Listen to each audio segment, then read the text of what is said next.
காலை 9 மணி ஆகியிருந்தது. வானத்தில் மெல்லிய மூடுபனி சூழ்ந்திருந்தது. சாலையில் வாகனங்களின் நடமாட்டம் முழு வேகத்தில் இருந்தது. சௌரவ் தனது பழைய மோட்டார் சைக்கிளில் அலுவலகத்திற்கு சென்று கொண்டிருந்தான். அவனது பையில் மாத இறுதியில் எஞ்சியிருந்த சில ரூபாய் நோட்டுகள் மட்டுமே இருந்தன. மனதில் நிறைய கவலைகள் நிறைந்திருந்தன. 23 வயதில் ஒரு தனியார் நிறுவனத்தில் சிறிய வேலை, வாடகைக்கு ஒரு சிறிய அறை, கிராமத்தில் வயதான பெற்றோர் என இவ்வளவுதான் சௌரவின் உலகம். ஆனால் இத்தனை சிரமங்களுக்கு மத்தியிலும் சௌரவின் முகத்தில் எப்போதும் ஒரு மெல்லிய புன்னகை இருக்கும். வாழ்க்கை தருவதை மனதார ஏற்றுக்கொள்ள வேண்டும், முடிந்தவரை மற்றவர்களுக்கு உதவ வேண்டுமென்று அவன் நம்பினான். அன்றும் சௌரவ் தனது சிந்தனையில் மூழ்கியிருந்தான். அலுவலகத்தில் இன்று ஒரு முக்கியமான கூட்டம் இருந்தது. சரியான நேரத்திற்குச் சென்றாக வேண்டும். சௌரவ் சில நேரங்களில் ஏழை எளியவர்களுக்கு உதவப்போய் சரியான நேரத்திற்கு அலுவலகம் செல்லாததால் அவனது முதலாளி ஏற்கனவே அவன் மீது கோபமாக இருந்தார். ஆனால் யாராவது துன்பத்தில் இருப்பதை பார்த்தால் கண்டுகொள்ளாமல் கடந்து செல்லும் குணம் சௌரவிடம் இல்லை. நெடுஞ்சாலையில் அவனது பைக் ஒரு பெரிய வளைவை தாண்டியபோது சாலையின் ஓரத்தில் அவன் பார்வை நிலைத்தது. அங்கே ஒரு பெண் மயங்கிக் கிடந்தாள். அவளது ஆடைகள் தூசியும் இரத்தமும் படிந்திருந்தன. அவளது தலைமுடி கலைந்திருந்தது. அருகில் அவளது பணப்பையும் விழுந்து கிடந்தது. தரையில் டயர்களின் ஆழமான அடையாளங்கள் தெளிவாகத் தெரிந்தன. யாரோ வாகனத்தில் மோதிவிட்டுச் சென்றுவிட்டது என்பதை அவை காட்டின. சௌரவ் உடனடியாக தனது பைக்கை நிறுத்திவிட்டு சுற்றும் முற்றும் பார்த்தான். அந்த நெடுஞ்சாலையில் டஜன் கணக்கான வாகனங்கள் வந்து கொண்டிருந்தன. சிலர் தங்கள் வாகனத்தின் வேகத்தை குறைத்து அந்த பெண்ணை பார்த்துவிட்டு அப்படியே கடந்து சென்றனர். யாரும் நிற்கவில்லை. அநேகமாக காவல்துறை விசாரணை, மருத்துவமனை அலைச்சல், தேவையில்லாத சிக்கல்கள் வந்துவிடுமோ என்ற பயம் அனைவரிடமும் இருந்திருக்கலாம். இந்த உலகம் இப்படித்தான். மக்கள் பார்க்கிறார்கள், ஆனால் கடந்து சென்றுவிடுகிறார்கள். ஆனால் சௌரவின் மனம் அதை ஏற்கவில்லை. அவனது கால்கள் தானாகவே அந்த பெண்ணை நோக்கிச் சென்றன. அவன் முழங்காலிட்டு அமர்ந்து அவளது நாடித் துடிப்பை பார்த்தான். துடிப்பு பலவீனமாக இருந்தது, ஆனால் துடித்துக் கொண்டிருந்தது. நெற்றியில் ஆழமான காயம் ஏற்பட்டு இரத்தம் வழிந்து கொண்டிருந்தது. ஒரு கையில் ஆழமான சிராய்ப்புகள் இருந்தன. அதில் ஆங்கில எழுத்தான ஹெச்எச் இருந்தது. அவளது முகத்தில் வலியின் கோடுகள் இருந்தன. அவள் முனகிக் கொண்டிருந்தாள். அப்போது அந்த வழியாக வந்த ஒரு லாரி ஓட்டுநர் ஜன்னல் வழியாக பார்த்துவிட்டு, "தம்பி, விடுப்பா, சிக்கலில் மாட்டிக்கொள்வாய். போலீஸ் வந்தால் உன்னைத்தான் பிடிப்பார்கள்" என்று கூறினான். சௌரவ் அதை கேட்டுவிட்டு அமைதியான குரலில், "நடப்பது நடக்கட்டும். முதலில் இவளை காப்பாற்றுவதுதான் முக்கியம்" என்றான். லாரி கடந்து சென்றது. சௌரவ் தனது பைக்கின் பின் இருக்கையில் அந்த பெண்ணை மிகவும் கவனமாக தாங்கி எழுப்பினான். தலையில் அடிபட்டிருப்பதால் மிகவும் நிதானமாகவும் கவனமாகவும் தூக்க வேண்டும் என்பதை அவன் அறிந்திருந்தான். அவளை தனது பைக்கின் பின் இருக்கையில் அமர வைத்து அவளது துப்பட்டாவால் தன்னை அவளோடு பிணைத்துக் கொண்டான். அப்போதுதான் அவள் கீழே விழமாட்டாள். பிறகு பைக்கை ஸ்டார்ட் செய்துவிட்டு அருகிலிருந்த மருத்துவமனை நோக்கி வேகமாகச் சென்றான். வழியில் சௌரவின் இதயம் வேகமாக துடித்துக் கொண்டிருந்தது. அந்த பெண் சரியாக இருக்கிறாளா இல்லையா என்று அவன் அடிக்கடி பின்னால் திரும்பி பார்த்து கொண்டிருந்தான். அவள் மயக்கத்தில் இருந்தாலும் சுவாசித்துக் கொண்டிருந்தாள். சௌரவ் பைக்கின் வேகத்தை அதிகரித்தான். சில நிமிடங்களிலேயே மருத்துவமனைக்கு சென்றடைந்தான். அவசர சிகிச்சை பிரிவில் அவளை கொண்டு சென்றதும் அங்கிருந்த செவிலியர்கள் ஓடி வந்தனர். மருத்துவர் உடனடியாக பரிசோதனையை தொடங்கிவிட்டு அதே நேரத்தில் வார்டில் அனுமதிக்குமாறு உத்தரவிட்டார். ஆனால் கவுண்டரில் அமர்ந்திருந்த எழுத்தர் கிளர்க் சௌரவை தடுத்து நிறுத்தி, "முதலில் பணம் கட்டுங்கள், பிறகுதான் அனுமதிப்போம். இங்கே முதலில் பணம், அப்புறம்தான் சிகிச்சை" என்றார். சௌரவின் மனதில் ஒரு கணம் தடுமாற்றம் ஏற்பட்டது. அவனது பையில் 7200 ரூபாய் இருந்தது. அது அவனது மாதச் சம்பளத்தில் எஞ்சியிருந்த கடைசி பணம்.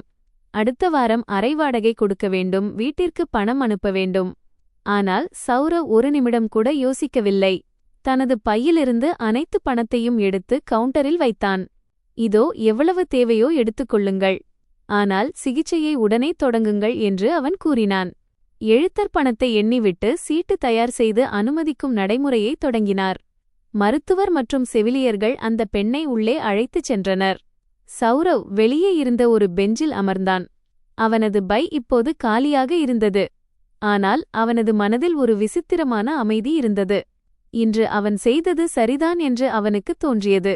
சுமார் 2 மணி நேரத்திற்குப் பிறகு மருத்துவர் வெளியே வந்து சௌரவிடம், "அந்த பெண்ணின் தலையில் பலத்த காயம் உள்ளது. இரத்தமும் அதிகமாக வெளியேறியிருக்கிறது. ஆனால் நீங்கள் சரியான நேரத்தில் கொண்டு வந்ததால் ஆபத்து நீங்கிவிட்டது. இன்னும் சற்று நேரத்தில் சுயநினைவு வந்துவிடும்" என்றார். சௌரவ் நிம்மதி பெருமூச்சு விட்டான். மேலே வானத்தை பார்த்து மனதிற்குள் இறைவா நன்றி என்று கூறினான். சிறிது நேரம் கழித்து சௌரவ் அந்த பெண்ணின் அறைக்கு சென்றபோது அவள் மெதுவாக கண்களை திறப்பதைக் கண்டான். அவளது கண்கள் பெரியதாகவும் அழகாகவும் இருந்தன. ஆனால் அவற்றில் ஏதோ ஒரு குழப்பம் இருந்தது. ஏதோ ஒரு அந்நிய உலகில் விழித்தது போல அவள் காணப்பட்டாள். அவள் சுற்றும் முற்றும் பார்த்தாள். பிறகு சௌரவை பார்த்து மெல்லிய குரலில், நீங்கள் யார்? நான் எப்படி இங்கு வந்தேன்? இது என்ன இடம்? என்று கேட்டாள். சௌரவ் அமைதியாகவும் மென்மையாகவும், என் பெயர் சௌரவ். நீங்கள் நெடுஞ்சாலையில் காயமடைந்த நிலையில் இருந்தீர்கள். ஏதோ ஒரு வாகனம் உங்கள் மீது மோதிவிட்டது. நான் உங்களை இங்கு மருத்துவமனைக்கு அழைத்து வந்தேன். நீங்கள் பாதுகாப்பாக இருக்கிறீர்கள். பயப்பட வேண்டாம் என்றான். அந்த பெண் கண்களை மூடி மீண்டும் திறந்தாள். அவளது நெற்றியில் சுருக்கங்கள் விழுந்தன. ஏதோ ஒன்றை நினைவுகூர கடுமையாக முயற்சிப்பது போல தெரிந்தது. சிறிது நேரத்திற்குப் பிறகு அவள், எனது பெயர் எனக்கு நினைவில்லை. நான் யார்? எங்கிருந்து வருகிறேன்? எதுவுமே நினைவில் வரவில்லை என்று கூறினாள்.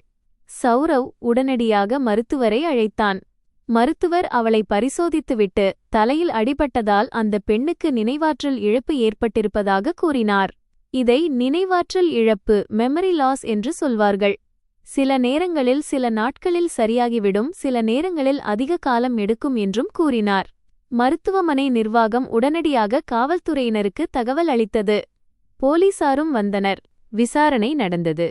சௌரவ்தான் அந்த பெண்ணை எப்படி நெடுஞ்சாலையில் பார்த்தான், எப்படி அழைத்து வந்தான் என்ற அனைத்து விவரங்களையும் கூறினான். போலீசார் தங்களது தரப்பில் தேடுதலை தொடங்கினர். ஆனால் அந்த நேரத்தில் வரை அந்த பெண் காணவில்லை என்று எந்த புகாரும் பதிவு செய்யப்படவில்லை.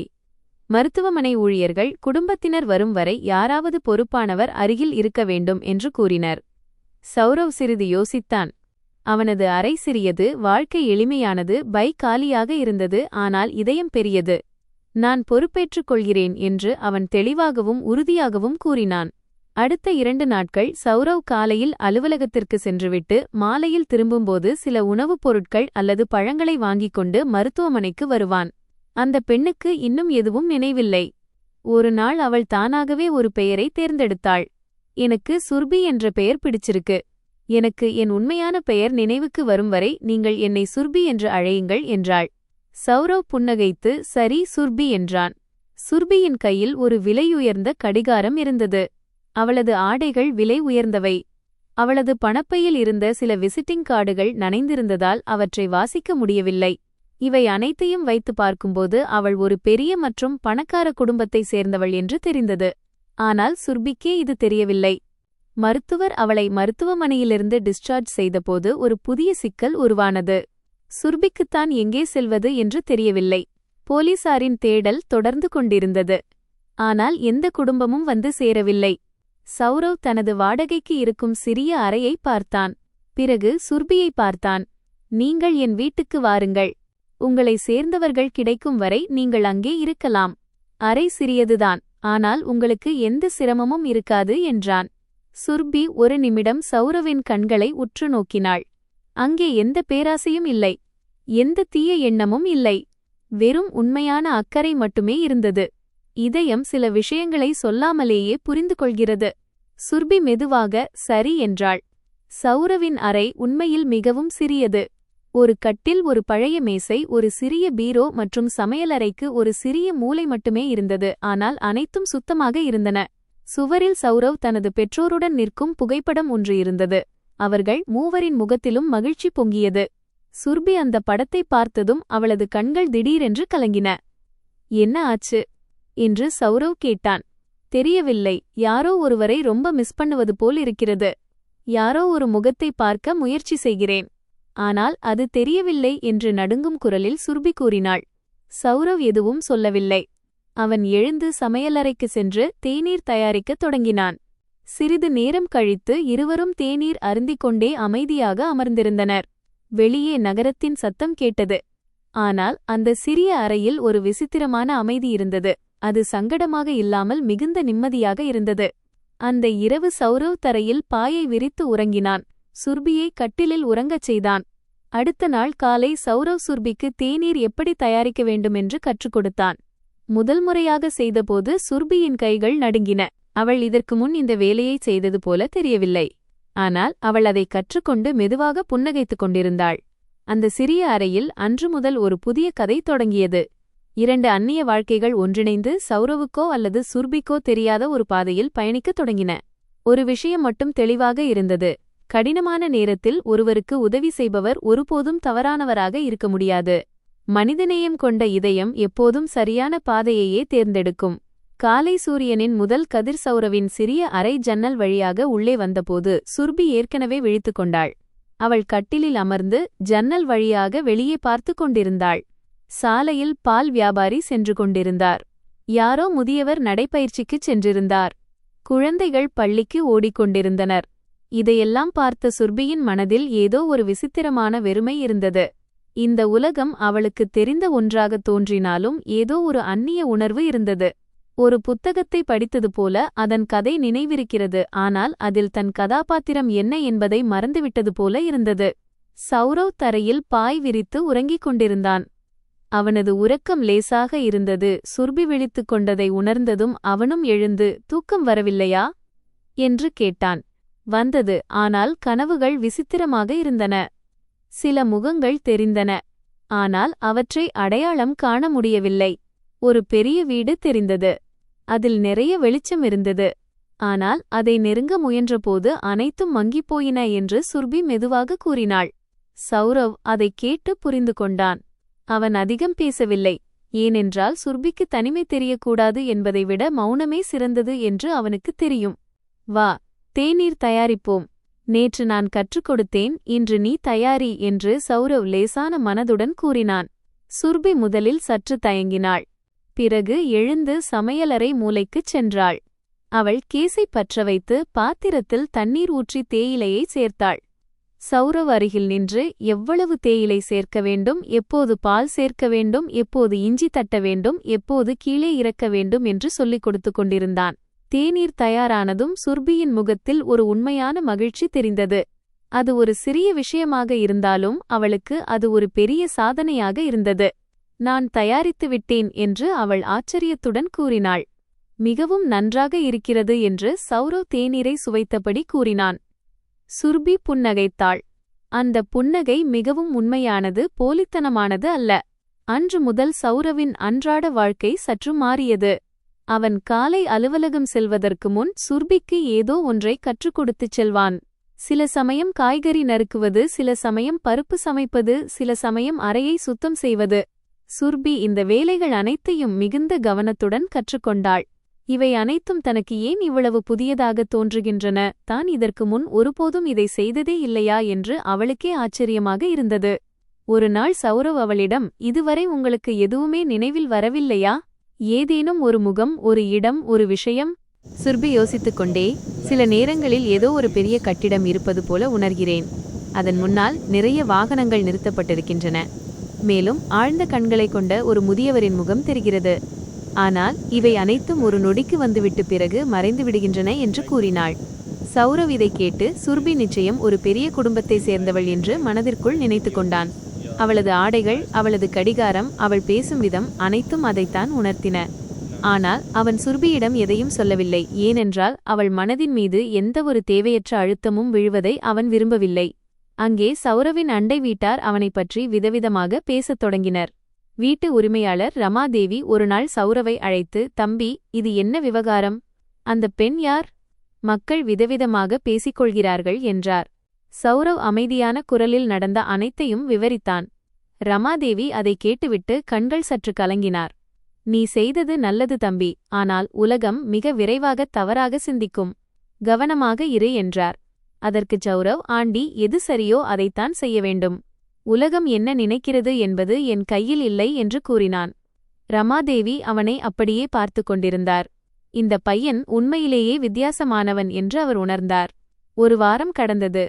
சுர்பி இப்போது மெதுவாக அந்தச் சிறிய அறைக்கு ஏற்ப மாறிக்கொண்டிருந்தாள். வீட்டை சுத்தம் செய்யும் பொறுப்பை அவள் எடுத்துக்கொண்டாள். காலையில் எழுந்துதானே பெருக்கி தேநீர் தயாரித்து சௌரவ் அலுவலகம் செல்வதற்கு முன்பு அவனது டிஃபின் பாக்ஸை தயார் செய்ய முயற்சிப்பாள். ஆரம்பத்தில் உணவு விசித்திரமாகத்தான் இருந்தது. ஆனால் சௌரவ் ஒருபோதும் குறை சொல்லவில்லை. அவன் எப்போதும் நல்லா இருக்கு என்றுதான் சொல்வான். ஒரு நாள் சுர்பி, நீங்கள் பொய் சொல்கிறீர்கள் இல்லையா? உணவு அவ்வளவு நன்றாக இல்லை என்று கேட்டாள். சௌரவ் சிரித்துவிட்டு, சரியாகத்தான் இருந்தது. அடுத்த முறை இன்னும் நன்றாக வரும். கற்றுக்கொள்ள நேரம் எடுக்கும் என்றான். சுர்பி அவனை பார்த்தாள். இந்த மனிதன் எப்படி இவ்வளவு பொறுமையாகவும் எளிமையாகவும் இருக்கிறான் என்று அவளுக்கு புரியவில்லை. அவளது சொந்த உலகில் மக்கள் இவ்வளவு எளிமையாக இருந்ததில்லை என்று அவள் நினைத்தாள். அதே வாரம் ஒரு மாலை சௌரவ் அலுவலகத்திலிருந்து சோர்வாக திரும்பினான். அவனது முகத்தில் கவலை அப்பட்டமாக தெரிந்தது. சுர்பி அதை கவனித்து தேநீர் தயாரித்துக் கொண்டு வந்தாள். என்ன ஆச்சு என்று சுர்பி கேட்டாள். சௌரவ் பெருமூச்சு விட்டு பாஸ் என்று திட்டிவிட்டார். கடந்த வாரம் முக்கியமான மீட்டிங் இருந்தபோது அன்று தாமதமாக வந்ததற்காக வேலையை விட்டு நீக்கிவிடுவேன் என்று மிரட்டுகிறார் என்று கூறினான். சௌரவ் அவளை காப்பாற்றிய அன்றைய தினம் அவன் அந்த மீட்டிங்கிற்குத்தான் சென்று கொண்டிருந்தான் என்பது சுர்பிக்கு திடீரென நினைவுக்கு வந்தது. இது எல்லாமும் என்னால்தான் நடந்தது என்று சுர்பி மெல்லிய குரலில் கூறி கண்கள் கலங்கினாள். சௌரவ் உடனடியாக, இல்லை, அப்படி நினைக்காதீர்கள். நான் செய்தது எனது தேர்வு. உங்களால் இல்லை, எனக்காகவே செய்தேன். அதில் எனக்கு எந்த வருத்தமும் இல்லை என்று கூறினான். சுர்பி கண்களை துடைத்துக்கொண்டு, உங்களைப் போன்றவர்கள் மிகவும் குறைவு என்றாள். சௌரவ் தேநீரை சுவைத்தபடி, நிறைய பேர் இருக்கிறார்கள். ஆனால் கண்ணுக்குத் தெரிவதுதான் குறைவு என்றான். இருவரும் சிறிது நேரம் அமைதியாக இருந்தனர். பிறகு சுர்பி, நான் இங்கே சும்மா அமர்ந்து சுமையாக இருக்கிறேன். என்னால் ஏதேனும் செய்ய முடிந்தால் நன்றாக இருக்கும் என்றாள். சௌரவ், நீங்கள் சுமையில்லை, நீங்கள் நிறைய செய்து கொண்டிருக்கிறீர்கள்.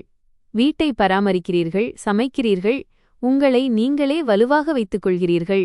இது சாதாரண விஷயமல்ல என்றான்.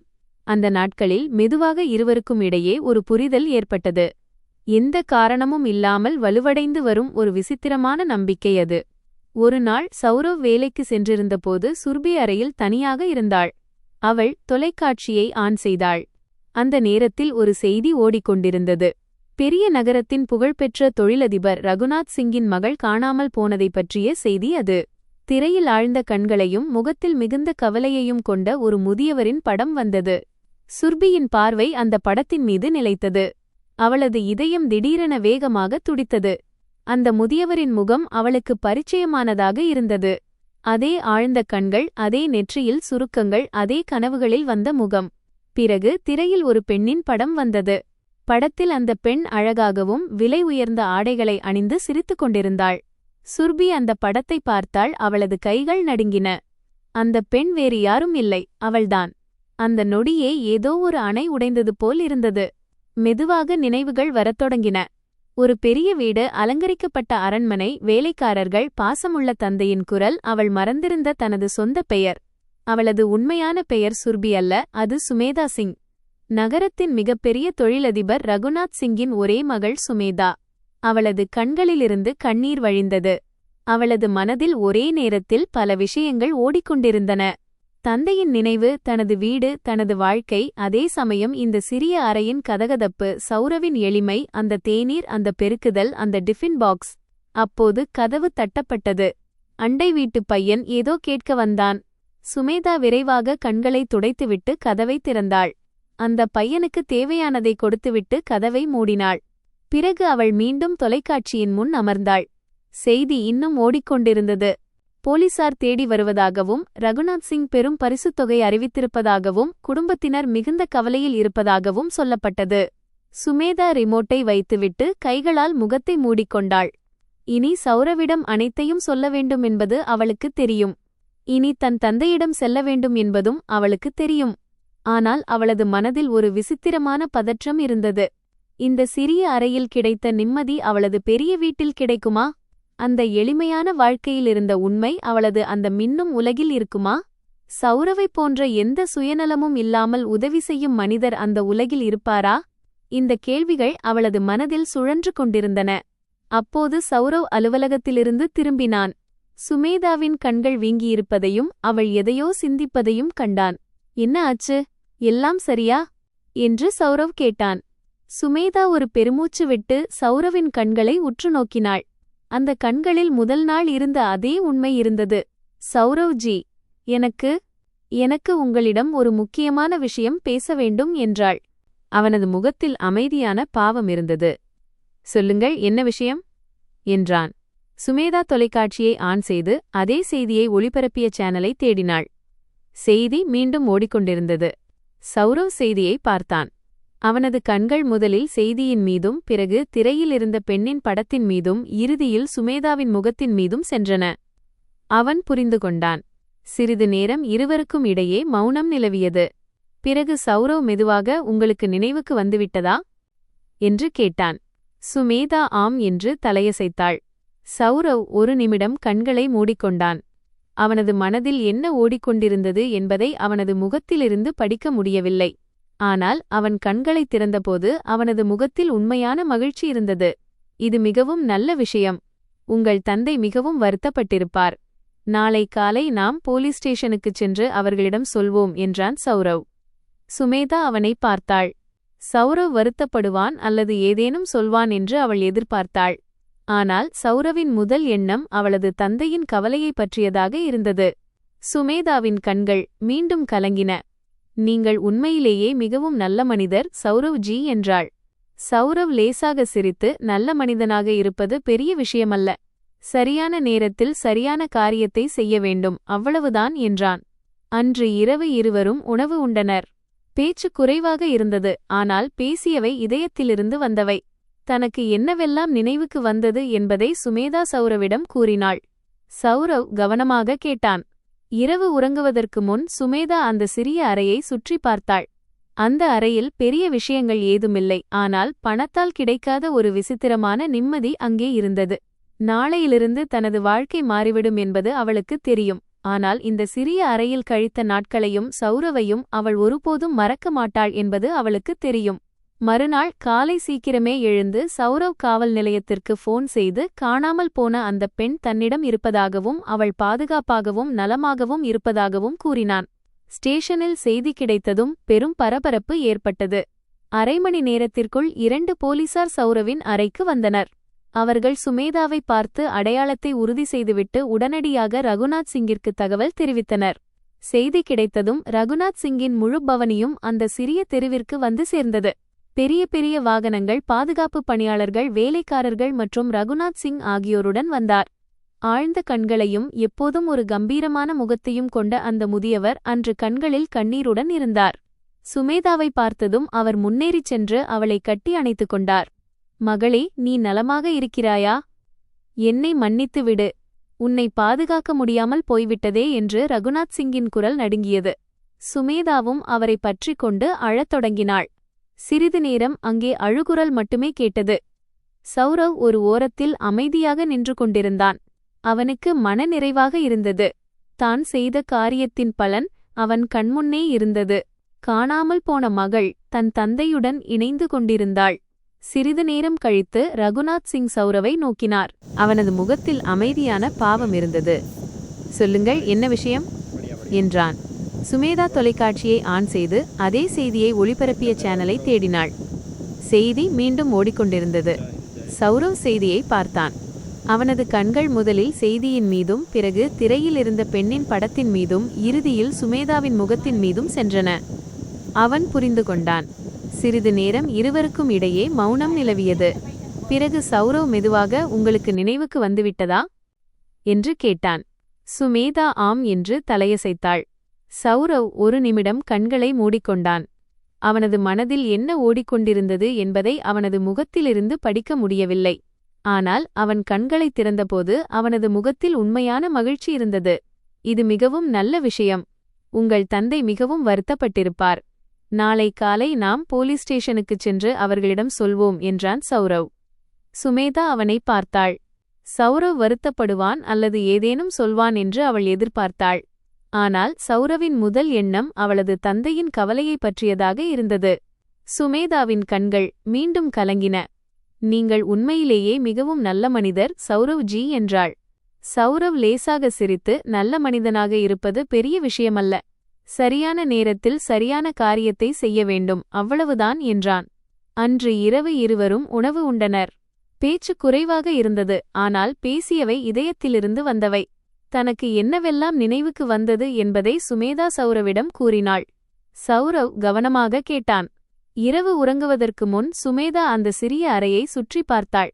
அந்த அறையில் பெரிய விஷயங்கள் ஏதுமில்லை, ஆனால் பணத்தால் கிடைக்காத ஒரு விசித்திரமான நிம்மதி அங்கே இருந்தது.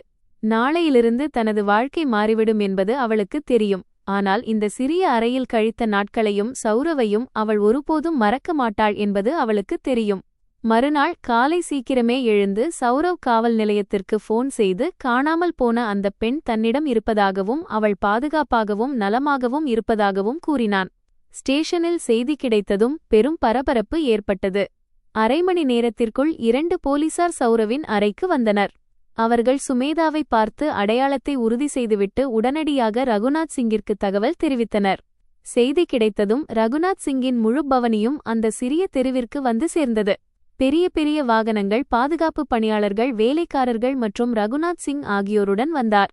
ஆழ்ந்த கண்களையும் எப்போதும் ஒரு கம்பீரமான முகத்தையும் கொண்ட அந்த முதியவர் அன்று கண்களில் கண்ணீருடன் இருந்தார். சுமேதாவை பார்த்ததும் அவர் முன்னேறிச் சென்று அவளை கட்டி அணைத்துக் கொண்டார். மகளே, நீ நலமாக இருக்கிறாயா? என்னை மன்னித்து விடு. உன்னை பாதுகாக்க முடியாமல் போய்விட்டதே என்று ரகுநாத் சிங்கின் குரல் நடுங்கியது. சுமேதாவும் அவரை பற்றிக் கொண்டு அழத் தொடங்கினாள். சிறிது நேரம் அங்கே அழுகுரல் மட்டுமே கேட்டது. சௌரவ் ஒரு ஓரத்தில் அமைதியாக நின்று கொண்டிருந்தான். அவனுக்கு மனநிறைவாக இருந்தது. தான் செய்த காரியத்தின் பலன் அவன் கண்முன்னே இருந்தது. காணாமல் போன மகள் தன் தந்தையுடன் இணைந்து கொண்டிருந்தாள். சிறிது நேரம் கழித்து ரகுநாத் சிங் சௌரவை நோக்கினார். அவருடன் வந்திருந்த ஒருவர் சுமேதாவை காப்பாற்றியது இந்த பையன்தான் என்று அவரிடம் கூறினார். ரகுநாத் சிங் சௌரவிடம் வந்தார். அவர் சௌரவை மேலிருந்து கீழாக பார்த்தார். சிறிய வாடகை அறை, சாதாரண ஆடைகள், எளிய முகம். நீதான் என் மகளை காப்பாற்றினாயா என்று அவர் கேட்டார். நான் செய்ய வேண்டியதைத்தான் செய்தேன் என்று சௌரவ் நேரடியாக பதிலளித்தார். ரகுநாத் சிங் ஒரு நிமிடம் சௌரவின் கண்களை உற்று நோக்கினார். பிறகு அவர் தனது பையிலிருந்து ஒரு தடிமனான உரையை எடுத்து சௌரவிடம் நீட்டினார். இதை வைத்துக்கொள். நீ செய்த உதவிக்கு இது மிகவும் சிறிய இழப்பீடு. சௌரவ் அந்த உரையை பார்த்தான். அவன் கையை நீட்டவில்லை. மன்னிக்கவும், நான் இதை பணத்திற்காக செய்யவில்லை. அதனால் பணம் வாங்க மாட்டேன் என்றான். ரகுநாத் சிங் அதிர்ந்து போனார். அவரை சுற்றியிருந்தவர்களும் அதிர்ச்சியில் உறைந்தனர். அவரது பணத்தை வாங்க மறுக்கும் ஒரு மனிதனை அவர்கள் முதல் முறையாக சந்திக்கிறார்கள். குறைந்தது உன் கையில் செலவான 7200 ரூபாயையாவது எடுத்துக்கொள் என்று ரகுநாத் சிங் கூறினார். சௌரவ் ஒரு நிமிடம் யோசித்துவிட்டு, சரி, அதை மட்டும் வாங்கிக் கொள்கிறேன், மற்றதை வேண்டாம் என்றான். சுமேதா இதையெல்லாம் பார்த்து கொண்டிருந்தாள். அவளது மனதில் சௌரவ் மீது இருந்த மரியாதை இன்னும் ஆழமானது. ரகுநாத் சிங் சௌரவிடம் 7200 ரூபாயை கொடுத்தார். பிறகு அவர், தம்பி, நீ எப்போது வேண்டுமானாலும் எங்களை சந்திக்க வரலாம். எங்கள் வீட்டில் உனக்கு எப்போதும் வரவேற்பு உண்டு என்றார். சௌரவ் கைகளை கூப்பி நன்றி என்றான். சிறிது நேரத்திற்குப் பிறகு ரகுநாத் சிங்கின் வாகனங்கள் அனைத்தும் அந்த சந்துயிலிருந்து கிளம்பின. சுமேதாவும் அவர்களுடன் சென்றுவிட்டாள். செல்லும் முன் அவள் ஒருமுறை திரும்பிச் சௌரவை பார்த்தாள். சௌரவ் வாசலில் நின்று கொண்டிருந்தான். இருவரது பார்வையும் சந்தித்தன. பிறகு வண்டி நகர்ந்தது. சௌரவ் உள்ளே வந்து கதவை மூடினான். அறை இப்போது காலியாகத் தெரிந்தது. அதே கட்டில், அதே மேசை, அதே பீரோ. ஆனால் முன்னெப்போதும் இல்லாத ஒரு விசித்திரமான தனிமை அங்கே இருந்தது. அவன் ஒரு கோப்பை தேநீர் தயாரித்தான். இதற்கு முன் 2 கோப்பைகள் தயாரிக்கும் பழக்கம் உருவாகியிருந்தது. அவன் அந்த ஒரு கோப்பை தேநீரை பருகிவிட்டு அலுவலகத்திற்குச் சென்றான். அங்கே ரகுநாத் சிங்கின் பெரிய பங்களாவிற்கு சுமேதா வந்து சேர்ந்தாள். வேலைக்காரர்கள் ஓடிக்கொண்டிருந்தனர். மருத்துவர்கள் வந்தனர். பரிசோதனை நடந்தது. எல்லாம் நலமாக இருந்தது. குடும்பத்தின் நெருக்கமான சிலர் வந்து பார்த்தனர். அனைவரும் மகிழ்ச்சியாக இருந்தனர். ஆனால் சுமேதாவின் மனதில் ஒரு விசித்திரமான பதற்றம் இருந்தது. பெரிய பெரிய அறைகள் இருந்தன, ஆனால் அந்த சிறிய அறையிலிருந்த கதகதப்பு இல்லை. வேலைக்காரர்கள் இருந்தனர், ஆனால் சௌரவை போன்ற உண்மையான அக்கறை இல்லை. விலை உயர்ந்த உணவுகள் இருந்தன, ஆனால் அவள்தானே தயாரித்த அந்த எளிமையான பருப்பு சாதத்தின் சுவை இல்லை.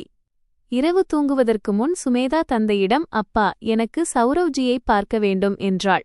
ரகுநாத் சிங் அதை கேட்டதும் முகத்தில் சற்று கடுமை தெரிந்தது. நாளை பார்க்கலாம் மகளே, இப்போது ஓய்வெடு.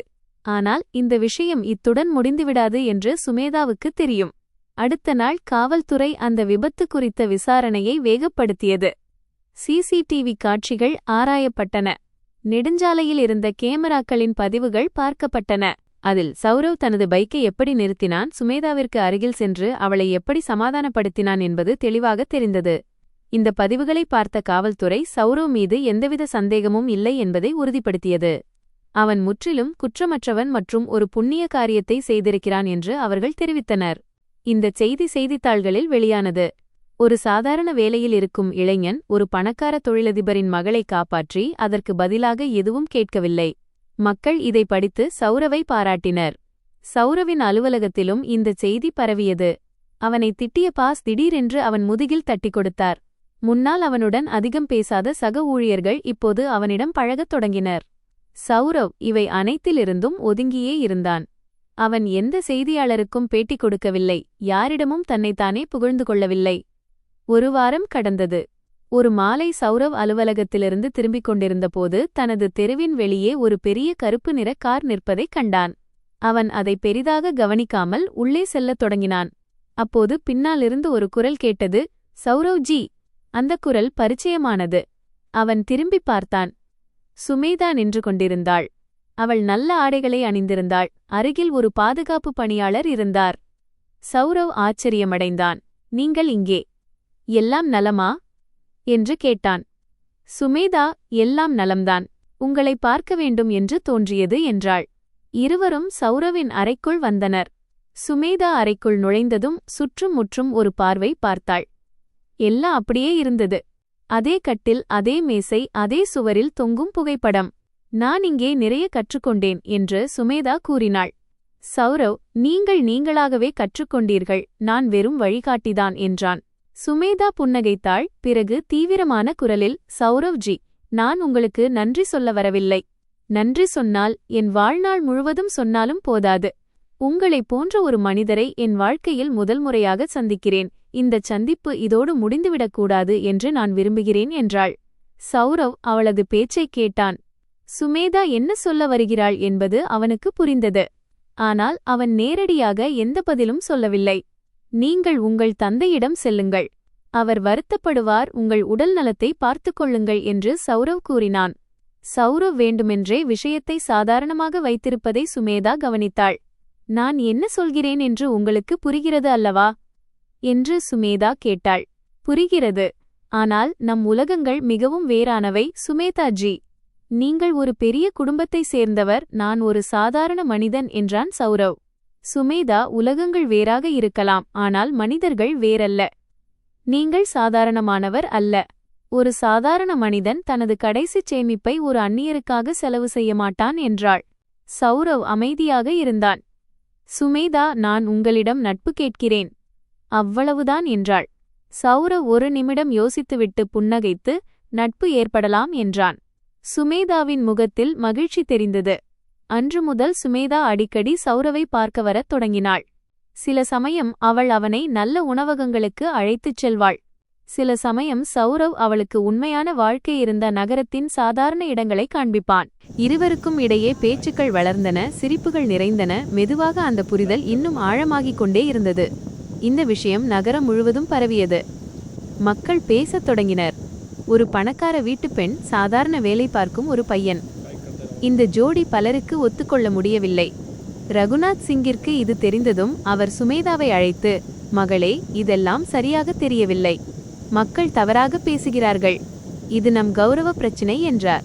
சுமேதா அமைதியான குரலில், அப்பா, என் உயிரை காப்பாற்றிய மனிதருடன் நட்பு வைத்திருப்பது தவறில்லை. நட்பு என்பது வேறு, ஆனால் மக்கள் நினைப்பது வேறு என்றாள்.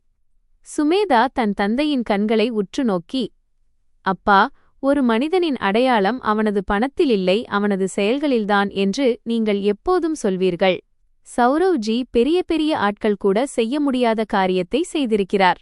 நான் காயமடைந்து சாலையில் கிடந்தபோது அந்த வழியே சென்ற யாரும் மனிதநேயத்தை காட்டக்கூட முன்வரவில்லை. வேடிக்கை பார்த்து கொண்டே கடந்து சென்றனர். ஆனால் சௌரவ் ஜி இவ்வளவு பெரிய பெருந்தன்மையை காட்டியிருக்கிறார். அப்படியிருக்க அவர் எப்படி சிறியவராவார் என்று கேட்டாள். ரகுநாத் சிங்கிடம் பதில் இல்லை.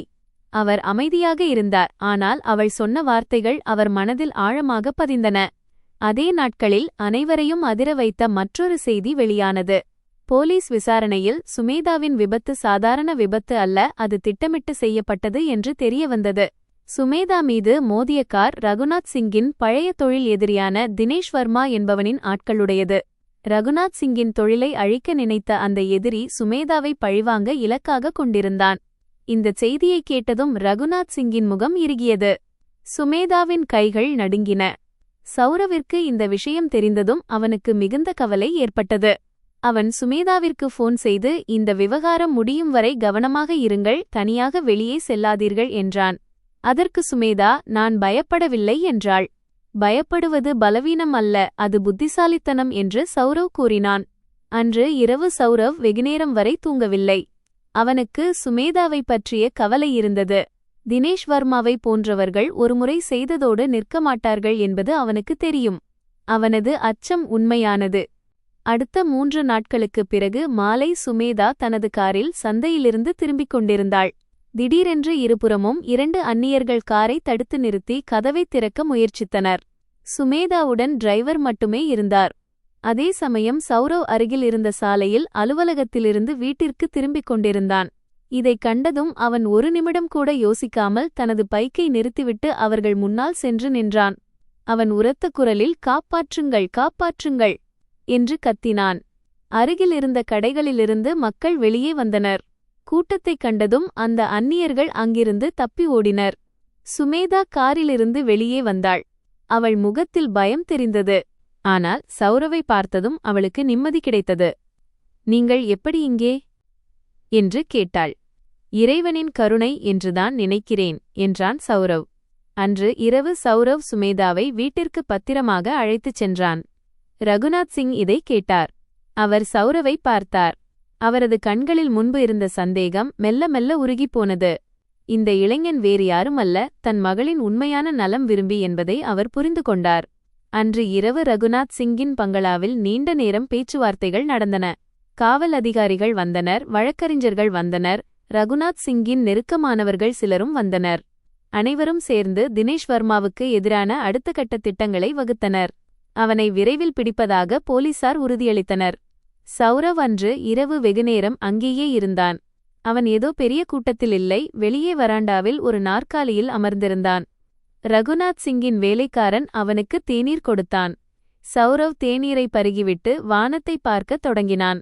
சுமேதா சிறிது நேரம் கழித்து வெளியே வந்து சௌரவுக்கு அருகில் அமர்ந்தாள். பயமாயிருக்கிறதா என்று சௌரவ் கேட்டான். கொஞ்சம் பயமாக இருந்தது, ஆனால் இப்போது குறைந்துவிட்டது என்றாள் சுமேதா. பயம் இருப்பது நல்லதுதான். அது நீங்கள் ஆபத்தை புரிந்து கொண்டிருக்கிறீர்கள் என்பதை காட்டுகிறது. ஆனால் பயத்திற்கு பணியக்கூடாது என்றான் சௌரவ். சுமேதா அவனை பார்த்து, நீங்கள் ஒவ்வொரு முறையும் சரியான நேரத்தில் வந்துவிடுகிறீர்கள். இது தற்செயலானதா என்று கேட்டாள். சௌரவ் லேசாக சிரித்து, அநேகமாக இறைவன் இதைத்தான் விரும்புகிறார் என்றான். இருவரும் சிறிது நேரம் அமைதியாக இருந்தனர். இரவு அமைதியாகவும் காற்று குளிராகவும் இருந்தது.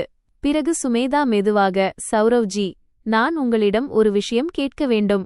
உண்மையைச் சொல்லுங்கள். நீங்கள் எப்போதாவது என்னை காப்பாற்றியதற்காக வருத்தப்படுகிறீர்களா? அதாவது, உங்களுக்கு என்று ஒரு வாழ்க்கை பிரச்சினைகள் இருக்கின்றன. என் விஷயத்தில் உங்கள் வேலை ஆபத்தில் இருந்தது, பணம் செலவானது. இப்போது இந்த சிக்கலும் வந்துவிட்டது. அன்றும் அந்த பெண்ணை காப்பாற்றாமல் இருந்திருக்கலாமோ என்று எப்போதாவது நினைக்கிறீர்களா என்று கேட்டாள். சௌரவ் ஒரு நிமிடம் அவளை பார்த்துவிட்டு மிகவும் நேரடியாக, இல்லை, ஒரு நொடிக்கூட அப்படி நினைத்ததில்லை என்றான். சுமேதாவின் கண்கள் கலங்கின. ஏன் என்று கேட்டாள். சௌரவ், ஏனென்றால் ஒருவர் சரியான செயலை செய்யும்போது அதற்கு பின் வருத்தப்பட வேண்டிய அவசியமில்லை. அதோடு அன்று நான் நின்றிருக்காவிட்டால் உங்களுடன் இந்த சந்திப்பு எப்படி நடந்திருக்கும் என்றான். சுமேதா கண்களை துடைத்துக் கொண்டு புன்னகைத்தாள். அன்று இரவு சௌரவ் தாமதமாக தனது அறைக்கு திரும்பினான். வழியில் வாழ்க்கை எவ்வளவு விசித்திரமானது என்று நினைத்தான். ஒரு காலை சாதாரணமாக அலுவலகம் சென்று கொண்டிருந்தேன். இப்போது என் வாழ்க்கையில் இத்தனை மாற்றங்கள். ஆனால் அவனுக்கு எந்த புகாரும் இல்லை, மாறாக முன்னைவிட நன்றாக வாழ்வது போல் உணர்ந்தான். அடுத்த சில நாட்களில் போலீசார் தங்கள் பணியை துரிதப்படுத்தினர். தினேஷ் வர்மாவின் ஆட்கள் பிடிபட்டனர்.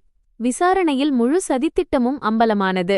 தினேஷ் வர்மா ரகுநாத் சிங்கின் பழைய தொழில் கூட்டாளி, பிறகு எதிரியானவன். சுமேதாவிற்கு தீங்கு விளைவிப்பதன் மூலம் ரகுநாத் சிங்கை உடைக்கலாம் என்று அவன் நினைத்தான். ஆனால் அவனது அந்த சூழ்ச்சி அவனுக்கே எதிராக முடிந்தது. இந்த செய்தி நகரம் முழுவதும் பரவியது.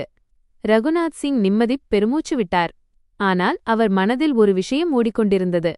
சௌரவ் எந்த சுயநலமுமின்றி தனது மகளை காப்பாற்றியதை அவர் கண்டிருந்தார். முதலில் நெடுஞ்சாலையில், பிறகு அந்தச் சந்தை மாலையில் என 2 முறையும் சௌரவ் அங்கிருந்தான். 2 முறையும் அவன் பின்வாங்கவில்லை. ஒரு நாள் ரகுநாத் சிங் சௌரவை தனது அலுவலகத்திற்கு அழைத்தார். சௌரவ் சென்றபோது ரகுநாத் சிங்கின் அலுவலகம் மிகவும் பெரியதாகவும் பிரம்மாண்டமாகவும் இருப்பதைக் கண்டான். பெரிய ஜன்னல்கள், உயர்ரக தளவாடங்கள், சுவர்களில் பெரிய விருதுகள் மற்றும் புகைப்படங்கள். சௌரவ் இவை அனைத்தையும் பார்த்தபடி உள்ளே சென்றான். அவனிடம் எந்த அழுத்தமும் இல்லை, பதற்றமும் இல்லை. வெளியே எப்படி இருந்தானோ அப்படியே உள்ளேயும் இருந்தான். ரகுநாத் சிங் அவனை அமரச் சொன்னார். சௌரவ், நான் உன்னிடம் நேரடியாக பேச விரும்புகிறேன். சொல்லுங்கள். நீ செய்ததை என்னால் மறக்க முடியாது. ஆனால் நீ ஒரு திறமையான பையன் என்பதையும் நான் பார்க்கிறேன். உனது படிப்பு என்ன? சௌரவ் தான் பட்டம் பெற்றிருப்பதையும் மேலும் படிக்க விரும்பியதையும் ஆனால் பணவசதி இல்லாததால் முடியவில்லை என்பதையும் கூறினான். ரகுநாத் சிங் அதை கேட்டுவிட்டு, உனக்கு MPA ஆஃப் MBA படிக்க உதவ விரும்புகிறேன். முழுச் செலவையும் நான் ஏற்றுக்கொள்கிறேன்.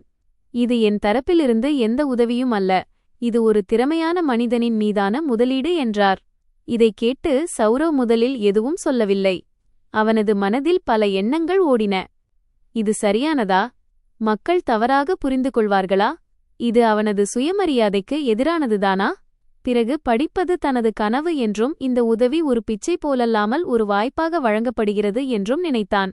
எனக்கு ஒரு நிபந்தனை உண்டு என்றான் சௌரவ். ரகுநாத் சிங் புருவங்களை உயர்த்தினார். நான் இந்த படிப்பை முடிப்பேன். அதற்கு பிறகு என்ன செலவோ அதை திருப்பிச் செலுத்திவிடுவேன். இது கடனாக இருக்கட்டும், தானமாக அல்ல.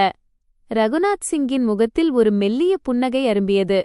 இந்த இளைஞன் உண்மையிலேயே வித்தியாசமானவன் என்று அவர் நினைத்தார். சரி, நீ எப்படி விரும்புகிறாயோ அப்படியே ஆகட்டும் என்றார். அன்று முதல் சௌரவ் தனது வேலையிலிருந்து விடுப்பு எடுத்துவிட்டு MPAவிற்கான தயாரிப்புகளைத் தொடங்கினான். நகரத்தின் ஒரு நல்ல நிறுவனத்தில் அவனுக்கு சேர்க்கை கிடைத்தது. அவன் காலையில் படிப்பான், மாலையில் புத்தகங்களைப் படிப்பான், இரவில் குறிப்புகளை எடுப்பான். அவனது விடாமுயற்சியைக் கண்டு அவனது சக மாணவர்களும் ஆச்சரியப்பட்டனர். சுமேதா அவ்வப்போது அவனை சந்திக்க வருவாள். இருவரும் பேசுவார்கள், ஒருவரை ஒருவர் புரிந்து கொள்வார்கள். சௌரவ் வாழ்க்கையில் எப்படி உழைப்பாளியோ அப்படியே படிப்பிலும் அதே உழைப்பைக் கொடுப்பதை சுமேதா கவனித்தாள். ஆனால் நகரத்தில் பேச்சுக்கள் குறையவில்லை. மக்கள் இன்னும் கிசுகிசுத்துக் கொண்டிருந்தனர். ஒரு பணக்கார வீட்டிற்குள் நுழைய வேண்டும் என்பதற்காகவே சௌரவ் வேண்டுமென்றே சுமேதாவிற்கு உதவினான் என்று சிலர் பேசினர். ரகுநாத் சிங் அப்பாவியாக இருக்கிறார், இந்த பையனை நம்புகிறார் என்று மற்றவர்கள் பேசினர். ஒரு நாள் இந்த பேச்சுக்கள் சௌரவின் காதுகளுக்கு எட்டின. அவனது நண்பன் ஒருவன் இதைப் பற்றி கூறினான். சௌரவ் அதைக் கேட்டுவிட்டு, தெரியாமல் பேசுபவர்களுக்கு பதில் சொல்வதை விட நமது வேலையை தொடர்ந்து செய்வதே சிறந்தது என்றான். அவனது நண்பன், ஆனால் நண்பா, உனக்கு கஷ்டமாக இல்லையா என்று கேட்டான். கஷ்டமாகத்தான் இருக்கிறது, ஆனால் நான் என்ன செய்தேன், ஏன் செய்தேன் என்பது எனக்குத் தெரியும், அதுவே போதும் என்றான் சௌரவ். அதே நாட்களில் நகரத்தின் ஒரு செய்தித்தாள்களில் சௌரவைப் பற்றி ஒரு பெரிய செய்தி வெளியானது. அவன் எப்படி நெடுஞ்சாலையில் சுமேதாவை காப்பாற்றினான் என்ற முழு கதையும் அதில் இருந்தது. அவர் தனது கடைசி பணத்தை பயன்படுத்திய விதம், அவளை தன் வீட்டில் வைத்து பாதுகாத்தது, CCTV காட்சிகள் என அனைத்தையும் அந்தச் செய்தி விரிவாக கூறியிருந்தது. செய்தியை படித்த பிறகு நகர மக்களின் கருத்து மாறத் தொடங்கியது. தவறாக நினைத்தவர்கள் அமைதியானார்கள். நல்லதாக நினைத்தவர்களின் குரல்கள் வலுப்பெற்றன. நகரத்தின் ஒரு சமூக அமைப்பு சௌரவை கௌரவிக்க முடிவு செய்தது. அவர்கள் ஒரு சிறிய விழாவை ஏற்பாடு செய்து சௌரவின் வீரத்திற்கான விருதை வழங்குவதாக அறிவித்தனர். சௌரவிற்கு இது தெரிந்ததும் முதலில் மறுத்துவிட்டான். நான் பெரிய காரியம் எதுவும் செய்யவில்லை, செய்ய வேண்டியதைத்தான் செய்தேன் என்றான். ஆனால் அவனது நண்பர்களும் சுமேதாவும், இந்த விருது உனக்காக மட்டுமல்ல, சரியான காரியத்தை செய்ய அஞ்சும் மற்றவர்களுக்காகவும். உன்னை பார்த்து மற்றவர்களும் துணிச்சலை பெறுவார்கள் என்று புரிய வைத்தனர். சௌரவ் ஒப்புக்கொண்டான். விழா அன்று ஹாலில் நிறைய மக்கள் கூடியிருந்தனர். ரகுநாத் சிங்கும் சுமேதாவும் வந்திருந்தனர். சௌரவின் தாய் மற்றும் தந்தையும் ஊரிலிருந்து வந்திருந்தனர். தன் தாயை பார்த்ததும் சௌரவின் கண்கள் கலங்கின. தாய் அவனை அணைத்துக் கொண்டு, மகனே, உன்னை நினைத்து நான் பெருமைப்படுகிறேன் என்றாள். தந்தை அவனது தோளில் கை வைத்து, வறுமையில் வளர்த்தாலும் சரியான குணத்தை வளர்த்தோம். இன்று நாங்கள் வெற்றி பெற்றுவிட்டதாக உணர்கிறோம் என்றார். சௌரவின் கண்களிலிருந்து கண்ணீர் வழிந்தது. விருது கிடைத்தபோது சௌரவ் மிகச் சுருக்கமாக பேசினான். இந்த விருது என் அம்மா அப்பாவுக்குச் சேரும். ஒரு மனிதனின் அடையாளம் அவனது செல்வத்தில் இல்லை, அவனது செயலில் என்பதை அவர்கள் எனக்கு கற்றுக் கொடுத்தார்கள். இது துன்பத்தில் இருப்பவரை பார்த்து உதவ நினைத்தும் பயத்தினால் பின்வாங்கும் அனைவருக்கும் சமர்ப்பணம். பயப்படாதீர்கள், நில்லுங்கள். மனிதாபிமானம் ஒருபோதும் வீண்போகாது. ஹால் முழுவதும் கைதட்டல் சத்தத்தால் அதிர்ந்தது. அந்த விழாவில் ரகுநாத் சிங் ஒரு மூலையில் நின்று சௌரவை பார்த்து கொண்டிருந்தார். அவர் மனதில் பல உணர்வுகள் இருந்தன. அவர் தன் வாழ்நாள் முழுவதும் பணம் சம்பாதித்தார், தொழிலை வளர்த்தார், பெயர் வாங்கினார். ஆனால் உண்மையான உயர்வு எது என்பதை அவர் அன்றுதான் முதல் முறையாக உணர்ந்தார். விழாவிற்குப் பிறகு சுமேதா சௌரவிடம் வந்து, நீங்கள் மிக நன்றாக பேசினீர்கள் என்றாள். நான் உண்மையைத்தான் பேசினேன் என்றான். சுமேதா மெதுவாக, சௌரவ்ஜி, அப்பா உங்களை மீண்டும் ஒருமுறை பார்க்க விரும்புகிறார். நாளை மாலை வீட்டிற்கு வாருங்கள் என்றாள். ஏன்?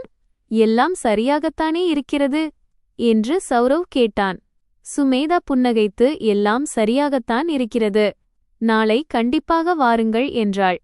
சௌரவ் சரி என்று கூறினான். ஆனால் அவனது மனதில் ஆர்வம் இருந்தது. ரகுநாத் சிங் என்ன சொல்ல வருகிறார்?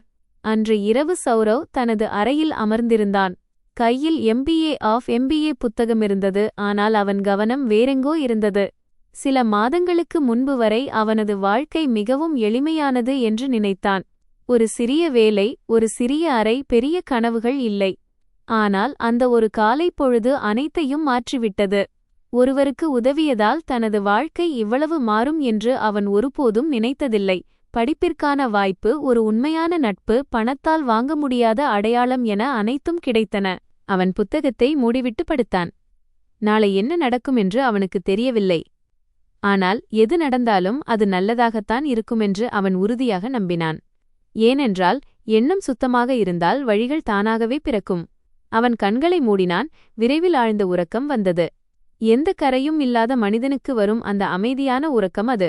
வெளியே நகரம் உறங்கிக் கொண்டிருந்தது. ஆனால் சௌரவின் வாழ்க்கையில் புதிய திருப்பத்தை கொண்டுவரப்போகும் ஒரு விடியலுக்கான தயாரிப்பு அங்கே நடந்து கொண்டிருந்தது. மறுநாள் மாலை சௌரவ் தனது ஆடைகளை சரிசெய்துவிட்டு தலைமுடியை சீவிக்கொண்டு ரகுநாத் சிங்கின் பங்களாவை நோக்கிச் சென்றான். வழியில் அவன் மனதில் பல கேள்விகள் இருந்தன. ரகுநாத் சிங் ஏன் அழைத்தார்? ஏதேனும் புதிய விஷயமா? ஏதேனும் பிரச்சினையா?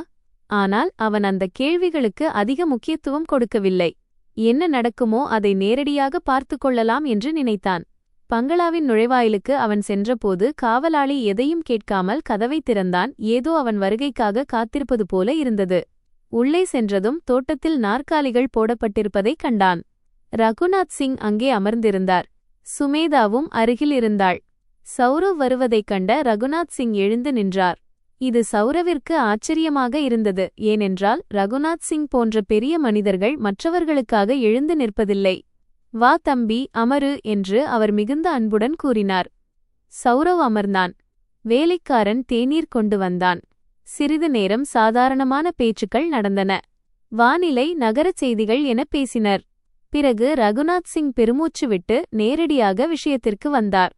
சௌரவ், நான் உன்னிடம் ஒரு விஷயம் கேட்க வேண்டும். அதற்கு நீ உண்மையை சொல்ல வேண்டும் என்று விரும்புகிறேன். சொல்லுங்கள். சுமேதாவைப் பற்றி உன் மனதில் என்ன இருக்கிறது? இதைக் கேட்ட சௌரவின் மனதில் ஒரு கலக்கம் ஏற்பட்டது. இந்த கேள்வி ஒரு நாள் வரும் என்பது அவனுக்குத் தெரியும். அவன் ஒரு நிமிடம் தலையைத் தாழ்த்தி பிறகு ரகுநாத் சிங்கின் கண்களை நேராக பார்த்து தெளிவாக கூறினான். நான் சுமேதாஜியை மிகவும் மதிக்கிறேன். அவருடன் நேரத்தை செலவிடுவது எனக்கு பிடிக்கும். அவரது புரிதல், உண்மைத்தன்மை மற்றும் உறுதியான மனம் எனக்கு மிகவும் பிடிக்கும். ஆனால் நாங்கள் இருவரது உலகங்களும் வேறானவை என்பதும் எனக்குத் தெரியும். அதனால்தான் நான் எப்போதும் எதையும் சொன்னதில்லை. நான் உதவியது ஏதோ ஒரு பேராசையினால் என்று யாராவது நினைத்துவிடக்கூடாது என்று நான் விரும்பினேன். ரகுநாத் சிங் அவன் சொல்வதை கவனமாக கேட்டார். பிறகு சுமேதாவை பார்த்தார். சுமேதா, அப்பா, நான் உங்களிடம் இதையேதான் கூறினேன். சௌரவ்ஜி எப்போதும் எதையும் கேட்டதில்லை. பணம், அடையாளம் என எதுவுமே கேட்கவில்லை. அவர் கொடுத்தாரே தவிர எதையும் பெற்றுக்கொள்ளவில்லை என்றாள். ரகுநாத் சிங் சிறிது நேரம் அமைதியாக இருந்தார். அவரது கண்கள் மூடியிருந்தன. ஏதோ ஒரு முடிவை மனதிற்குள் எடுப்பது போல இருந்தது. பிறகு அவர் கண்களைத் திறந்து சௌரவை பார்த்துச் சொன்னார். தம்பி, என் வாழ்நாள் முழுவதும் நான் மனிதர்களை ஆராய்ந்திருக்கிறேன். தொழிலிலும் உறவுகளிலும் எல்லா இடங்களிலும் நான் பணக்காரர்களை பார்த்திருக்கிறேன். ஆனால் அவர்களின் இதயம் ஏழையாக இருந்தது. ஏழைகளை பார்த்திருக்கிறேன், ஆனால் அவர்களின் இதயம் பணக்காரர்களாக இருந்தது. நீ இரண்டாவது வகை மனிதன். சௌரவ் எதுவும் சொல்லவில்லை, அவன் கேட்டுக்கொண்டிருந்தான். ஆரம்பத்தில் நான் பயந்தேன். சமூகம் என்ன சொல்லும்? மக்கள் என்ன நினைப்பார்கள்? இதெல்லாம் என் மனதில் இருந்தது. ஆனால் எந்த எதிர்பார்ப்பும் இல்லாமல், எந்த பேராசையும் இல்லாமல் நீ 2 முறை என் மகளை காப்பாற்றியதைக் கண்டபோது என் மனதில் இருந்த பயம் அனைத்தும் நீங்கிவிட்டது. ரகுநாத் சிங் ஒரு நிமிடம் நிறுத்திவிட்டு, நீ என் மகளை ஏற்றுக்கொள்ள விரும்புகிறாயா? அதாவது நீ சுமேதாவை திருமணம் செய்து கொள்ள விரும்புகிறாயா என்று கேட்டார். சௌரவின் சுவாசம் ஒரு நிமிடம் நின்றது. அவன் சுமேதாவை பார்த்தான். சுமேதாவின் கண்கள் அவனை நோக்கின. அந்த கண்களில் கேள்விகள் இல்லை, வெறும் எதிர்பார்ப்பு மட்டுமே இருந்தது. சௌரவ் ரகுநாத் சிங்கை நோக்கி, நான் சுமேதாஜியை மிகவும் விரும்புகிறேன். ஆனால் ஒன்று சொல்ல வேண்டும் என்றான். சொல் என்றார் அவர். நான் இப்போது படித்துக் கொண்டிருக்கிறேன். MPA முடிய இன்னும் 1 வருடம் உள்ளது. நான் முதலில் என் சொந்த காலில் நிற்க விரும்புகிறேன். எனக்கென்று ஒரு அடையாளத்தை உருவாக்கிக் கொள்ள வேண்டும். அதன் பிறகு நீங்களும் சுமேதாஜியும் பொருத்தமாக கருதினால் இந்த உறவிற்கு நான் தயார். ஆனால் உங்கள் பணத்தில் வாழும் மருமகனாக வர நான் விரும்பவில்லை. எனது திறமையால் உங்கள் வீட்டிற்குள் நுழைய விரும்புகிறேன் என்றான். இதைக் கேட்ட ரகுநாத் சிங்கின் கண்கள் கலங்கின. பல ஆண்டுகளாக அவர் தன்னை எவரிடமும் அழவிட்டுக் கொள்ளவில்லை. ஆனால் இன்று அவர் கண்கள் நனைந்தன. அவர் எழுந்து சௌரவின் தோளில் கை வைத்து, எனக்கு ஒரு மருமகன் தேவை. எனக்கு ஒரு நல்ல மனிதன் தேவை. நீ அவன்தான். படிப்பை முடி. உன் பெயரை உருவாக்கு. நாங்கள் காத்திருக்கிறோம் என்றார். சுமேதாவின் கண்களிலிருந்து ஆனந்த கண்ணீர் வழிந்தது. அவளால் பேச முடியவில்லை. ஆனால் அவளது முகத்திலிருந்த மகிழ்ச்சி ஆயிரக்கணக்கான வார்த்தைகளை விட மேலாக இருந்தது. அன்று மாலை மூவரும் அமர்ந்து ஒன்றாக உண்டனர். பேச்சுக்கள் வளர்ந்தன, சிரிப்புகள் நிறைந்தன. ரகுநாத் சிங் தனது வாழ்க்கையின் பழைய நினைவுகளை பகிர்ந்து கொண்டார். சௌரவ் தன் தாய் தந்தையைப் பற்றி பேசினான். சுமேதா இடையிடையே ஏதாவது கூற மூவரும் சேர்ந்து சிரித்தனர். அன்று மாலை அந்த பெரிய பங்களாவில் ஒரு விசித்திரமான கதகதப்பு இருந்தது. அது முன்னெப்போதும் இருந்ததில்லை. ஏதோ ஒன்று அந்த வீட்டிற்கு புதிதாக வந்திருந்தது. அதற்குப் பிறகு வந்த ஓராண்டு காலம் சௌரவிற்கு மிகுந்த உழைப்பின் ஆண்டாக இருந்தது. அவன் அதிகாலையில் எழுந்தான், மணிக்கணக்கில் படித்தான், திட்டங்களை செய்தான், தேர்வுகளை எழுதினான். அவனுடன் படிக்கும் பணக்கார வீட்டுப் பிள்ளைகள் விலையுயர்ந்த கார்களில் வந்தனர். ஆனால் சௌரவ் தனது பழைய மோட்டார் சைக்கிளில் வந்தான். மற்றவர்கள் அனைவரையும் விட கவனமாக பாடங்களை கவனித்தான். ஒரு பேராசிரியர் ஒரு நாள் அவனை தடுத்து நிறுத்தி, சௌரவ், நான் பல மாணவர்களை பார்த்திருக்கிறேன், ஆனால் உன்னைப் போல கற்றுக்கொள்ளும் வெறி யாரிடமும் பார்த்ததில்லை என்றார். சௌரவ் புன்னகைத்து, சார், வாய்ப்பு தாமதமாக கிடைக்கும்போது அதை முழு பலத்துடன் பற்றிக்கொள்ள வேண்டும் என்றான். அந்த நாட்களில் சுமேதா தனது தந்தையின் தொழிலில் உதவி செய்யத் தொடங்கியிருந்தாள். அவளும் நிறைய கற்றுக்கொண்டாள். அந்த சிறிய அறையில் கழித்த நாட்கள் அவளை மாற்றியிருந்தன. அவள் இப்போது முன்பை விட மண்ணோடு நெருக்கமாக இருந்தாள். பணம் மட்டுமே எல்லாம் அல்ல என்பதை அவள் உணர்ந்தாள். அவளும் சௌரவும் வாரத்திற்கு ஒருமுறை சந்திப்பார்கள். சில சமயம் பூங்காவில், சில சமயம் சௌரவ் அழைத்துச் செல்லும் சாதாரண உணவகத்தில். அந்த உணவகத்தில் கிடைக்கும் தேநீர் பெரிய பங்களாவில் கிடைக்கும் விலையுயர்ந்த தேநீரை விட சுமேதாவிற்கு மிகவும் பிடித்திருந்தது. ஒரு நாள் அங்கே அமர்ந்திருந்தபோது சுமேதா, சௌரவ்ஜி, நீங்கள் எனக்கு நிறைய கற்றுக் கொடுத்திருக்கிறீர்கள் என்றாள். நான் என்ன கற்றுக் கொடுத்தேன்? தேநீர் போடவும் பருப்பு சமைக்கவும் மட்டும்தானே என்று சௌரவ் நகைத்தான். சுமேதா சிரித்துக்கொண்டு, இல்லை, எளிமையிலும் மகிழ்ச்சி உண்டு என்பதை கற்றுக் கொடுத்தீர்கள்.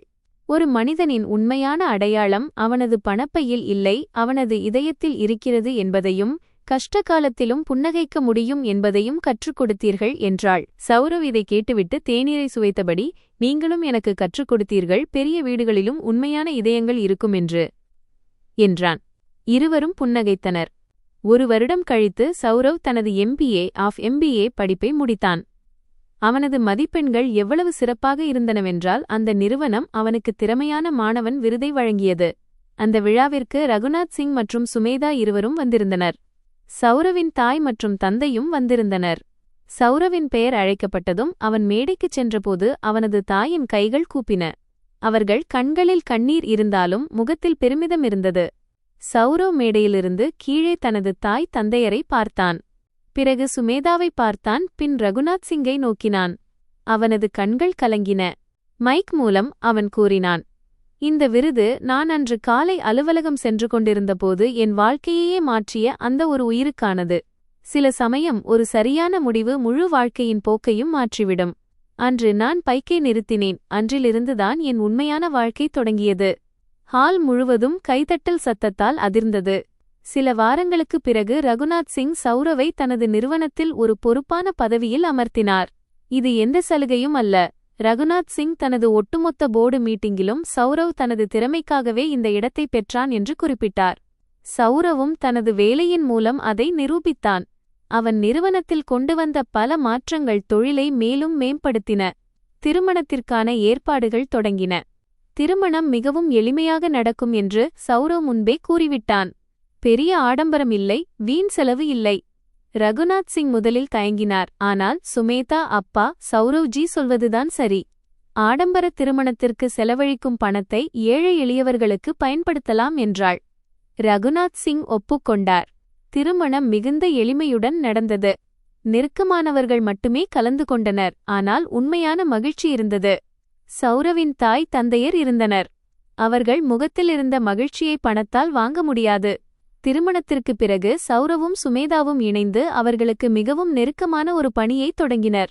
நில்லுங்கள் மற்றும் காப்பாற்றுங்கள், ஸ்டாப் அண்ட் சேவ் என்ற பெயரில் ஒரு விழிப்புணர்வு இயக்கத்தை தொடங்கினர். நெடுஞ்சாலையிலோ அல்லது சாலையிலோ யாராவது காயமடைந்தால் உடனடியாக நின்று உதவுவது அவசியம் என்று அவர்கள் மக்களுக்கு விளக்கினர். சட்டத்தைப் பற்றிய விழிப்புணர்வை ஏற்படுத்தினர். உதவுபவர்களுக்கு எந்த பாதிப்பும் இருக்காது என்பதை புரிய வைத்தனர். மருத்துவமனைகளுடன் இணைந்து காயமடைந்தவர்களுக்கு உடனடி சிகிச்சை கிடைப்பதற்கும் உதவுபவர்களுக்கு எந்த சிக்கலும் ஏற்படாதவாறு ஒரு அமைப்பை உருவாக்கினர். இந்த இயக்கத்திற்கு ரகுநாத் சிங் முழு பணத்தையும் உதவியையும் வழங்கினார். மெல்ல மெல்ல அந்த இயக்கம் நகரம் முழுவதும் பரவியது. அதன் பலன்களும் மிகச்சிறப்பாக இருந்தன. மக்கள் விழிப்புணர்வு பெற்றனர். சௌரவின் பழைய வீட்டு உரிமையாளர் ரமாதேவி ஒரு நாள் சௌரவிற்கு போன் செய்து, தம்பி, உன்னை பற்றி செய்தித்தாள்களில் படித்தேன். மிகவும் மகிழ்ச்சி. நீ பெரிய காரியம் செய்வாய் என்று எனக்கு தெரியும் என்றார். சௌரவ் சிரித்துக்கொண்டே, ஆண்டி, உலகம் தவறாகத்தான் சிந்திக்கும் என்று சொன்னது நீங்கள்தானே? உங்கள் வார்த்தை உண்மையாகிவிட்டது என்றான். சமூகமும் சௌரவை ஏற்றுக்கொண்டது. முன்னால் கிசுகிசுத்தவர்களெல்லாம் இப்போது அவனை பாராட்டினர். சிலர் அவனை சந்திக்க வந்தனர். அவனிடமிருந்து கற்றுக்கொள்ள விரும்பினர். சௌரவ் ஒவ்வொருவரிடமும் ஒரே விஷயத்தைத்தான் சொன்னான். பெரிய மனிதராக வேண்டுமென்றால் முதலில் மனிதராக இருங்கள். மற்ற அனைத்தும் தானாகவே நடக்கும். ஒரு மாலை சௌரவும் சுமேதாவும் தங்கள் முதல் சந்திப்பு நடந்த அதே நெடுஞ்சாலைக்குச் சென்றனர். இருவரும் பைக்கில் சென்றனர். சுமேதா பின்னால் அமர்ந்திருக்க சௌரவ் ஓட்டினான். அந்த வளைவில் பைக்கை நிறுத்தினான். அங்கேதான் அவன் சுமேதாவை முதன்முதலில் கண்டிருந்தான். இருவரும் கீழே இறங்கி அந்த இடத்தை பார்த்தனர். இங்கேதான் நாம் சந்தித்தோம் என்றான் சௌரவ். ஆம், இந்த இடம் என் வாழ்க்கையின் மிக முக்கியமான இடமாக மாறும் என்று அன்று எனக்கு தெரியவில்லை என்றாள் சுமேதா. சௌரவ் வானத்தை பார்த்தான். சூரியன் மறைந்து கொண்டிருந்தது. வானம் ஆரஞ்சு மற்றும் சிவப்பு நிறங்களால் ஜொலித்தது. வாழ்க்கை கொடுத்தது மிக அதிகம். கேட்காத ஒன்றும் கிடைத்தது என்றான் சௌரவ். சுமேதா அவனது கையை பிடித்துக்கொண்டு, கிடைத்தது எதுவும் ஒருபோதும் நம்மை விட்டுப் போகாது என்றாள். இருவரும் சிறிது நேரம் அங்கே நின்றனர். காற்று வீசிக்கொண்டிருந்தது. தொலைவில் வாகனங்களின் சத்தம் கேட்டது. வானம் நிறங்களை மாற்றிக்கொண்டிருந்தது. ஒரு சாதாரண இளைஞன் ஒரு காலைப்பொழுதில் எடுத்த ஒரு சரியான முடிவு இரண்டு வாழ்க்கையை மாற்றியது. ஒரு உறவை உருவாக்கியது, ஒரு இயக்கத்தை நிறுவியது. மனிதாபிமானம் ஒருபோதும் வீண்போகாது என்பதை ஒரு முழு நகரத்திற்கும் கற்றுக் கொடுத்தது. சௌரவ் மற்றும் சுமேதாவின் இந்த கதை இதோடு முடிந்துவிடவில்லை. துன்பப்படுபவரை பார்த்து நின்று உதவும், பயத்திற்கு மத்தியிலும் சரியான காரியத்தை செய்யும் ஒரு சிறிய நற்செயல் உலகத்தையே மாற்றும் என்று நம்பும் ஒவ்வொரு மனிதரிடமும் இந்த கதை தொடர்கிறது. வாழ்க்கையின் மிகப்பெரிய செல்வம் பணம் அல்ல, மனிதாபிமானம். இந்த செல்வம் யாரிடம் இருக்கிறதோ அவர் ஒருபோதும் ஏழையல்ல.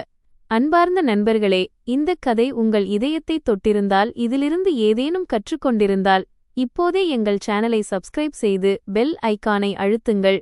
அப்போதுதான் ஒவ்வொரு புதிய கதையின் அறிவிப்பும் முதலில் உங்களை வந்தடையும். இந்த கதையை உங்கள் நண்பர்கள் மற்றும் குடும்பத்தினருடன் பகிருங்கள். அப்போதுதான் இந்த பாடம் பலரை சென்றடையும். ஆமாம், இந்த கதையை நீங்கள் எந்த நகரத்திலிருந்து பார்க்கிறீர்கள் என்பதை கமெண்டில் சொல்லுங்கள். சூரத், லக்னோ, அகமதாபாத், மும்பை அல்லது வேறு எந்த நகரமாக இருந்தாலும் சரி, உங்கள் ஊரின் பெயரை படிப்பதில் எங்களுக்கு மிகுந்த மகிழ்ச்சி. அடுத்த கதையில் சந்திப்போம். அதுவரை உங்களை பார்த்துக் கொள்ளுங்கள். ஒவ்வொரு பயணத்திலும் கற்றுக்கொள்ள ஏதோ ஒன்று உண்டு என்பதை நினைவில் கொள்ளுங்கள். நன்றி. तो मित्रों, हमारी स्टोरी पसंद आई तो लाइक शेयर सब्सक्राइब करना ना भूलें, क्योंकि ऐसे ही स्टोरी सिर्फ और सिर्फ हमारे चैनल पर आपको सुनने को मिलेगी। और आपको सुनना पसंद है तो चैनल को कर दीजिए सब्सक्राइब, और ऐसे स्टोरी मिलती रहेगी। तो मिलते हैं एक नेक्स्ट स्टोरी में, तब तक के लिए धन्यवाद। जय हिंद, जय भारत।